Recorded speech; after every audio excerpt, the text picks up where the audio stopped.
Today we got a super early look at some of the cards from the Universes Beyond Final Fantasy set, and I gotta say, they look amazing. Hello everyone, it's Seth, probably better known as Saffrada Live, and it's time for our first daily dose, a super early daily dose of Final Fantasy spoilers. So the Universes Beyond Final Fantasy set doesn't release until the middle of June, but today we got a super early sneak peek at the set, and I gotta say, my hype level is through the roof. I don't play Final Fantasy, I don't know any of these characters, and the spoilers today just blew me away. I am fully convinced that this is going to be the set of the year, and one of the biggest sets that we have ever had in Magic. It looks that good, and like I said, this isn't because I love Final Fantasy characters, I'm just judging these as Magic cards, and the designs are super cool, they're super unique, the art's really good, the set just looks so sweet. I also should say, before we get to these spoilers, this is also one of those Universes Beyond sets that's going to be in Standard. I guess all of them are going to be in Standard now, so keep that in mind as we're talking about cards today. These aren't cards that you can play in Commander, you have to play in Legacy or Modern or something. These cards are all going to be Standard legal, which means we should probably jump right into it. Start talking sweet new Final Fantasy cards. Before we do, a couple of quick reminders. First, if you need any of these cards, you can pre-order them from our sponsor Card Kingdom over at cardkingdom.com/MTGGoldfish. Second, to keep up on all the latest previews throughout the day, you should head on over to MTGpreviews.com. Anyway, let's talk some Final Fantasy. First up today, we get Emet-Selch Unsundered, which can flip into Hades' Sorcerer of Eld. And before I get into this, I should say, if I'm butchering the name of your favorite character, I apologize, but it is kind of my thing, but hopefully that was kind of close pronunciation-wise.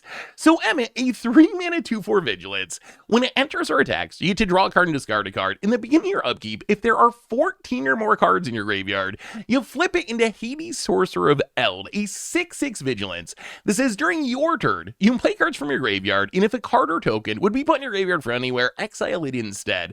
So Emmet, the front side of this card, actually doesn't seem too bad. It's also an Elder Wizard, which is interesting, but it reminds me of like Tomebound Lich, Dreadwing Scavenger, these 3-drop Dimir cards that can theoretically loot multiple times. You get a loot ETB and then another one when it deals combat damage or attacks, so a good way to fill the graveyard and churn through your deck. Also get 2/4 stats, which is Preacher of Schism, and we've seen 2/4 be reasonable stats in Standard. It blocks a lot of aggro creatures, survives a decent amount of removal, doesn't have Death Touch like Preacher, but still a 2/4 for 3, pretty decent body. And then the backside is just absolutely absurd. If you ever get 14 cards in your graveyard and flip into Hades, because it flips on your upkeep and you're going to have all your mana up, you should probably win the game that turn. Like, you just get to reuse your entire graveyard. It's going to be like drawing at least 14 cards, because remember, you got 14 cards in your graveyard. So it's going to be like drawing at least 14 cards. So it's similar to like Lear, Disciple of the Drowned, except it works for any spell, not just instant or sorceries. Also, Yawgmoth's Will, quite literally, on a body. So I think this card might actually be pretty good. If you think about Standard, if you really want to go all in on this, you can. We've seen plenty of decks that play like Picklock Prankster, Felicia Archaeologist, and fill their graveyard super quick. We got Cash Grab and Dredger's Insight if you want to go into green to fill the graveyard super quick.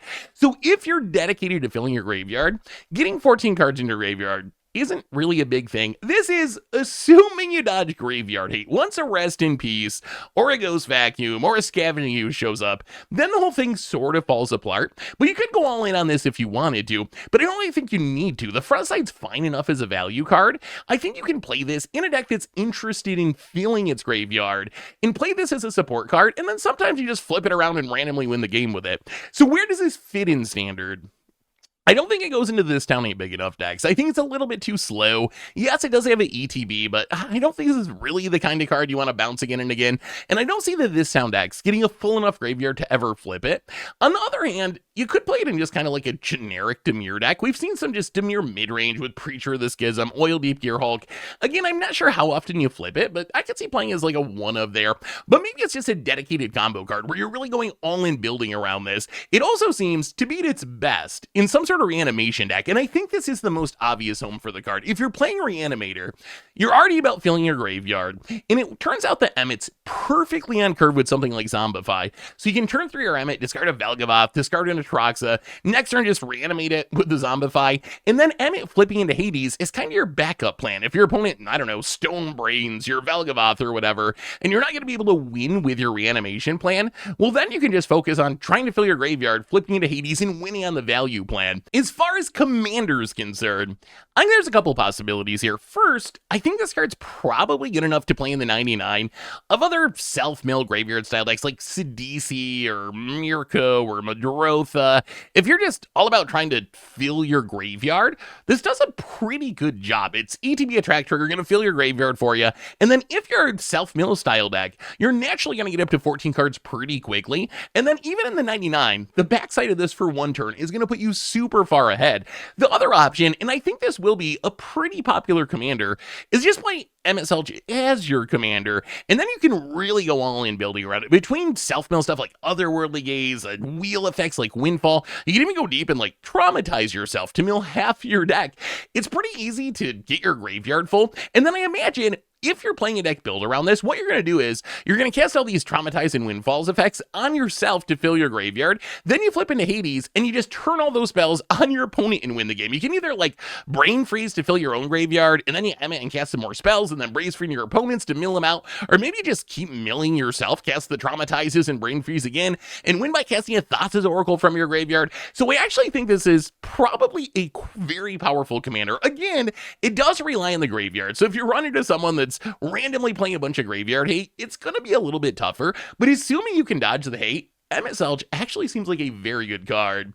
We also got a card that I think is just an absurd card, like an over-the-top power creepy. I almost can't believe they printed this card in Cecil. So Cecil, Dark Knight on the front side, Redeem Paladin on the back side. The front side is a 1-mana 2/3 Death Toucher. 1-mana 2/3 Death Toucher. That by itself is just a jaw-dropping, insane stat line. We have never seen that before in the 31-year history of Magic. And then it has an ability, which is not a positive ability, a little bit of a drawback, that when it deals damage, you lose that much life. But then, if your life total is less than or equal to half your starting life total, so in Standard down to 10 and Commander down to 20, you flip into Cecil Redeem Paladin, which is a 4/4 lifelinker that when it attacks, your other attacking creatures get indestructible until end of turn. So the big deal on this card is really just the front side. As I mentioned a minute ago, 1-mana 2/3 is just an unheard of stat line. There's a handful in the history of Magic, and all have massive drawbacks, like Straw Golem. Whenever opponent casts a spell, you gotta sacrifice it. Novice Knight, you gotta have an enchantment or equipment on it, or it has Defender. Scry Shoutrich has Fading too, so it's gonna disappear super quickly. Cecil, I would say, not only is the first black card that has these stats, but I think it has the least amount of drawback, because remember, when I first read this card, I was like, oh, it's kind of like Jackal Pup. And Jackal Pup used to be a really playable card.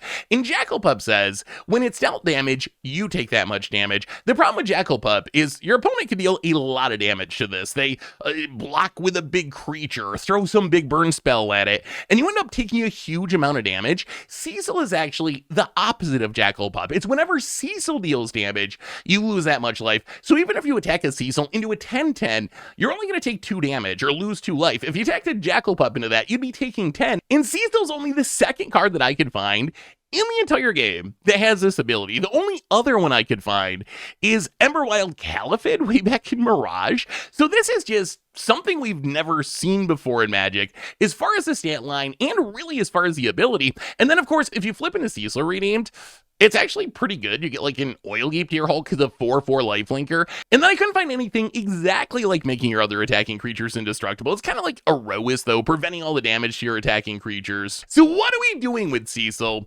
And I think that Cecil is just like a good aggro card. I don't think you have to jump through a ton of hoops to play this card in Standard. I think you're just like, I'm a black aggro deck. I would like to play a 2/3 Death Toucher for one. And you play this card, and then eventually you're going to take enough damage just as the game goes along. They're going to flip into a 4/4 lifelinker. So any sort of black aggro deck, I think that Cecil is in the conversation just based on its ridiculous stat line.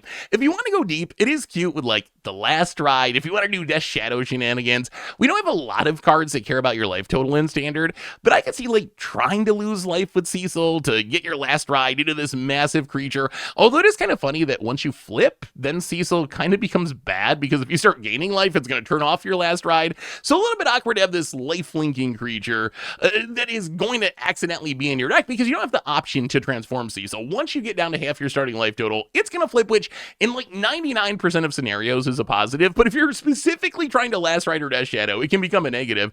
So Cecil Dark Knight, this card is crazy powerful. And one of the things that Wizards mentioned during the stream with these spoilers is that they've been working on this set since 2021. It's been at least 4 years in existence. So I think that that probably means that this set was originally designed to be a modern set, because that's what all Universes Beyonds were going to be, right? They're going to be Commander and Modern.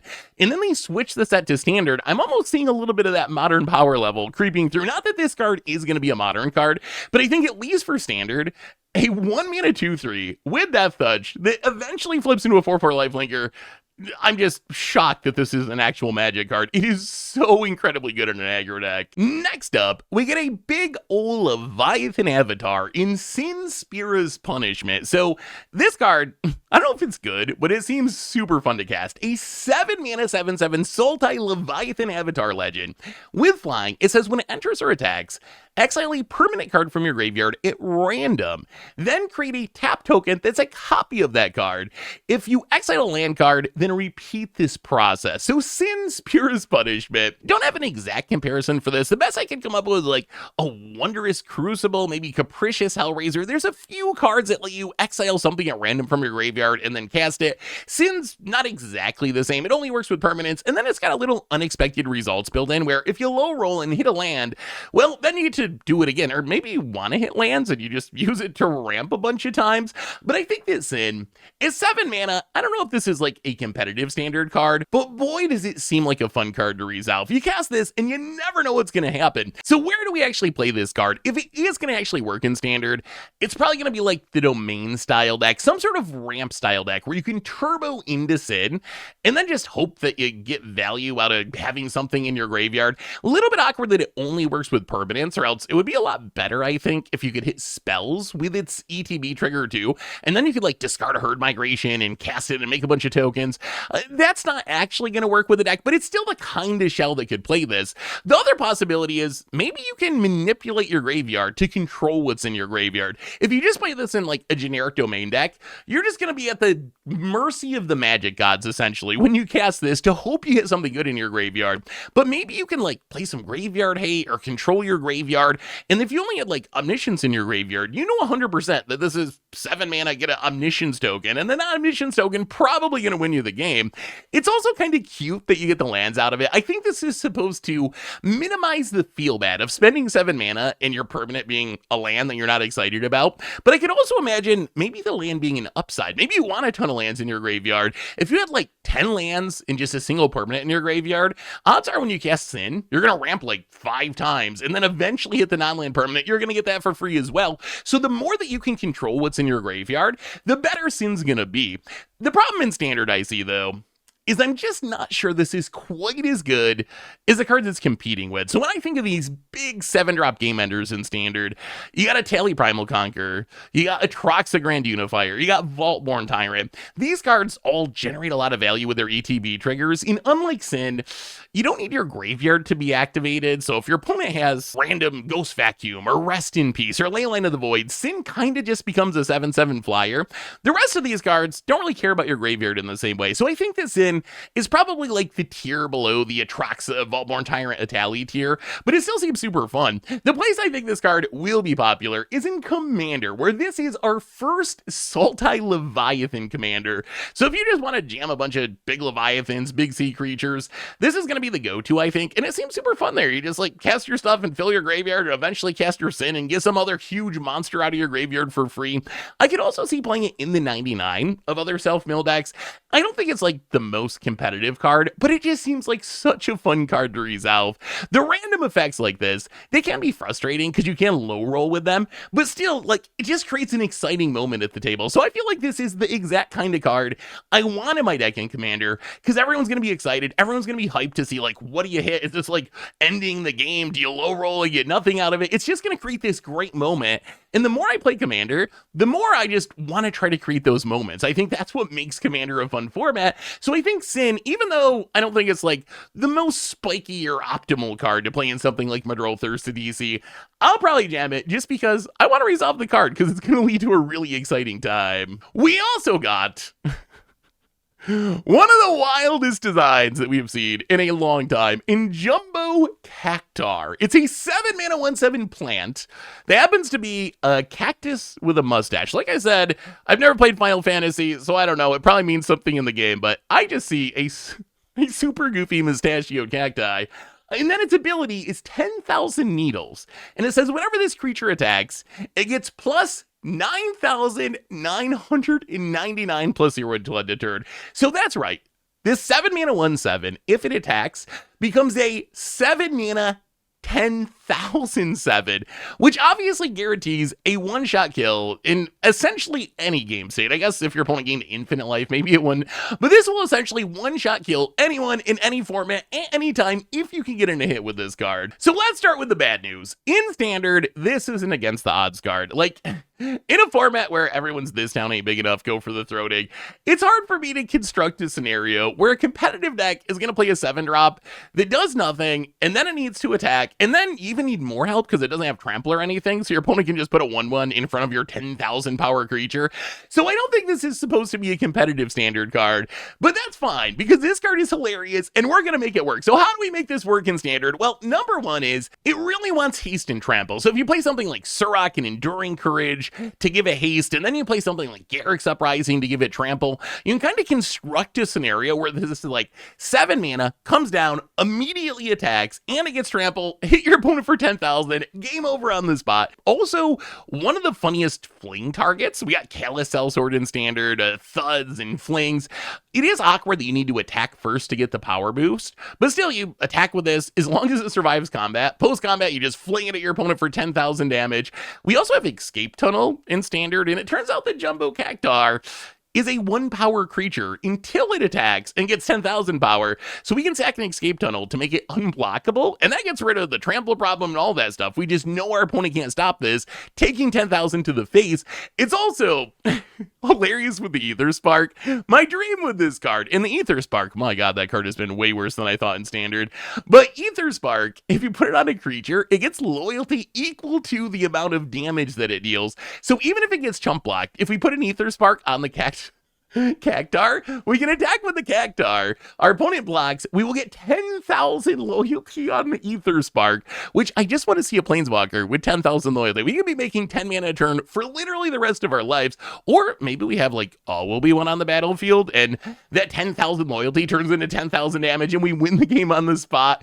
You could also like play it and pump it, and then Tumbleweed Rising to make a 10,000, 10,000. Or if you want to be really greedy, it is a lot of power for power-based card draw like Season of Gathering. The only problem is if you draw 10,000, you're probably going to mill yourself out. So you need to have like a Lab Man or something on the battlefield. But still, you could draw your entire deck and then like, I don't know, many entire decks with a single spell once you get this to 10,000 power.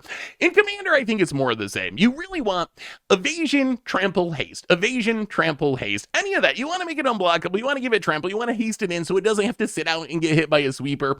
And you could play this in basically any deck. Is just like a big green thing. It is appealing that it's a one-shot kill, and this has got to be one of the scariest cards on the battlefield. Like if someone plays this, just knowing that maybe you're the one that they want to kill the next turn is going to make it very nerve-wracking. But I think it works especially well with specific commanders. So, for example, commanders that give trample. You got like Surrak and Goreclaw. You got Kamal Heart of Krosa. They work really well with Cactuar because a 10,000 power trampler going to be a really good way to kill people. It's cute with Minskin Boo, since Minskin Boo has the fling built in, so you can attack and pump it and then just fling it at someone. It's also really spicy with Henzi Toolbox Story, because you can blitz it into play, which is going to give it haste and smash in it whoever doesn't have a blocker. Also, Samet gives haste, so that's the kind of stuff I'd be looking for. Look for commanders that give haste, that give trample, that have flings built in like Minskin Boo. So Jumbo Cactaur, the card's hilarious. I love the design on it. It's super funny, and even though I don't think it's supposed to be a competitive Standard card,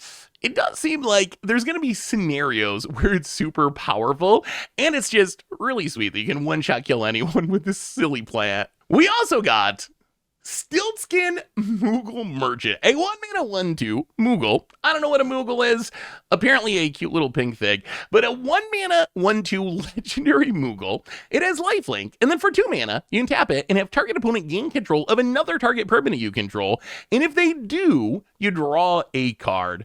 So Stiltzkin, I mean, this card kind of does one thing. You're not going to play this to beat your opponent down or anything. It doesn't have the stats for that. This is to donate bad things to your opponent. So like Demonic Pact. After you use up the good modes, you give it to your opponent. They got to choose lose the game. Or in Standard, we have Greed's Gambit, which you really don't want sitting on your battlefield because on your end step, you got to discard a card and lose life and sacrifice a creature. So you can play it and get the goodies out of it, get the bats and draw some cards, and then still skin it to your opponent so they have to pay the price of the greed. Or the old school version, Illusions of Grandeur. This used to be the old Illusions Donate combo, but you play Illusions of Grandeur, you gain 20 life, but then when it leaves the battlefield thanks to cumulative upkeep, you gotta lose 20 life, so you gain the 20, still skin it to your opponent, they lose the 20 life. So those are the kind of shenanigans we have for this. As far as Commander, it's basically a Zedru card. I don't think you'd play this in any other deck other than a deck that is about giving your opponent bad gifts, but in a deck like that, I think Stiltzkin gonna be really good. It's also intriguing that it is a legend, so Stiltzkin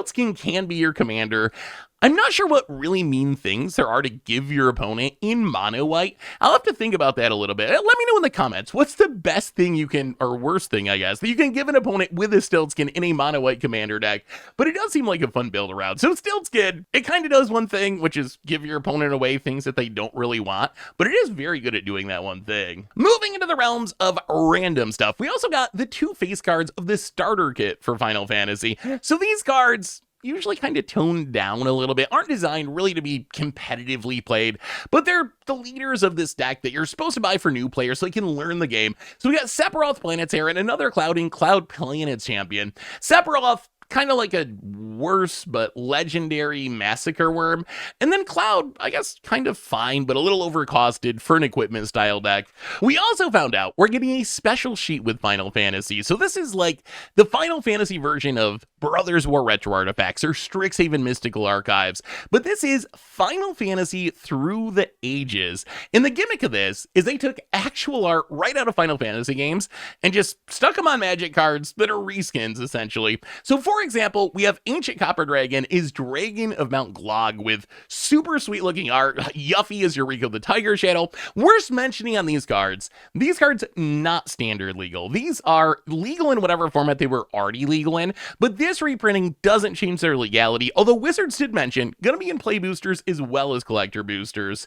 As far as lower rarity cards, we got to see a cool new mechanic in sagas that are also creatures. So the card itself, kind of a limited card. It summons Shiva, 5 mana for a 4/5, and it has Heavenly Strike, first 2 lore counters, tap target creature and opponent controls, put a stun counter on it, last lore counter, draw a card for each tap creature your opponent controls. So this works just like a saga and just like a creature. You play it for 5 mana, you get the first lore counter to tap something down, you got a summoning sick 4/5, the next turn you get the second lore counter, you still got your 4/5, you can attack with it if you want to. The next turn, you're gonna get the last lore counter and you're gonna sacrifice it. So it's gonna be really interesting to see how these cards play. So I think the Wizards can probably juice them pretty hard because they're not going to stick around forever, right? Like if you think about it, you play it one turn, it's summoning 6, so you can't attack. The second turn you can't attack. The third turn you sacrifice it. You only actually get 1 turn of attacking out of these creatures. So it's kind of like a saga that can attack for 1 turn and block for 1 additional turn.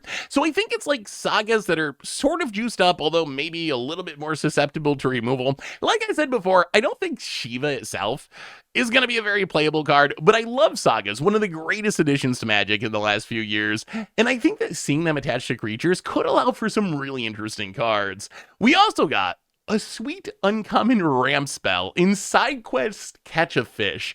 So Wizards talked about the mini games in Final Fantasy and how they want to make some cards to show off all of them, and I think catching a fish was one of the mini games in Final Fantasy 5, apparently. I only know that because they put the numbers on the bottom of the card, so I know what it comes from. But I think this card's really good in Commander. It's a 3-mana enchantment. So at the beginning of your upkeep, look at the top card of your library. If it's an artifact or creature card, you reveal it and put it in your hand. If you do, you create a food token and transform it into Cooking Campsite, a land that taps to make a white mana, and you can pay 3, sack an artifact, put a +1/+1 counter on each creature you control. So I think this card might actually be a really good commander card. I'm a believer that in Commander, I want to ramp. I want to ramp a lot, but I want to try to ramp without mana rocks because mana rocks die to too much removal. So I really like cards like this that flip into lands, and I think that this is a pretty good one. If you're a white deck, you're probably going to have a lot of creatures or artifacts in your deck anyway, so you're probably going to be close to like 50% to flip this. So I'm imagining you play this on turn 3. By turn 4 or 5, you're going to flip it into a land. So you ramp, plus you get to draw a card, plus you get a food token, and then maybe you get some extra value out of the cooking campsite. I don't know if it's better than like traditional white ketchup ramp, but I do think, especially in certain decks, this card is gonna serve a purpose in Commander. Finally, as far as lower rarity cards, we got a 1-drop chicken in that Chocobo, a 1-mana 0/1 bird with landfall, put a +1/+1 counter on it, and also Garland, Knight of Cornelia, which flips into Chaos the Endless, which is kind of an interesting card. 2 mana for a 3/2 legendary knight. Whenever you cast a non-creature spell, you Severa 1. Then you can pay 7 mana, including a bunch of Rakdos mana, and return it from your graveyard to the battlefield transformed as a 5/5 flyer. Then when it dies, you put it on the bottom of your library, so it is kind of endless or infinite. I think that Garland is like close to being playable. Unfortunately, its creature types aren't really relevant. Like, I would probably play a copy of this in Lizards in Standard if it was a lizard, but since it's a human knight, I don't really know that it fits there. But I like that it's an on-curve 2-drop that has a little upside with its surveil ability that then in the late game can give you some extra value out of your graveyard. The Chocobo, I think, might actually be fine in some sort of landfall deck.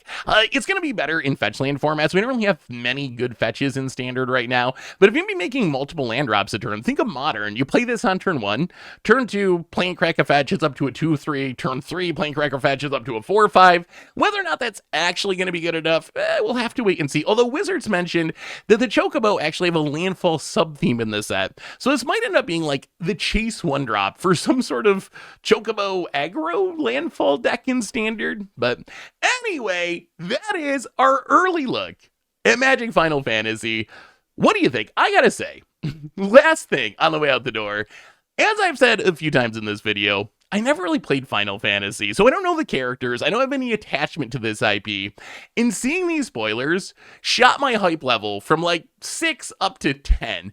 The designs of these cards look so cool. The art looks amazing. You can tell just by looking at these cards that the people making these cards put a lot of time and effort and love into making these cards. So I think this is going to be the set of the year, and I would not be surprised to see this past Lord of the Rings to be the best-selling Magic set of all time. But what's your hype level? What do you think of these spoilers? If you're a Final Fantasy fan, I apologize for any mispronunciations, but also curious, what do you think of the flavor? Like, do these cards fit the characters in Final Fantasy? Let me know in the comments, and we'll be back with more spoilers a while from now. The set doesn't come out till June, so we're probably not going to get any more Final Fantasy until the end of May, maybe, but we'll be back with that when it comes. So thanks for watching, everyone. I hope you enjoyed it, and I will talk to you soon.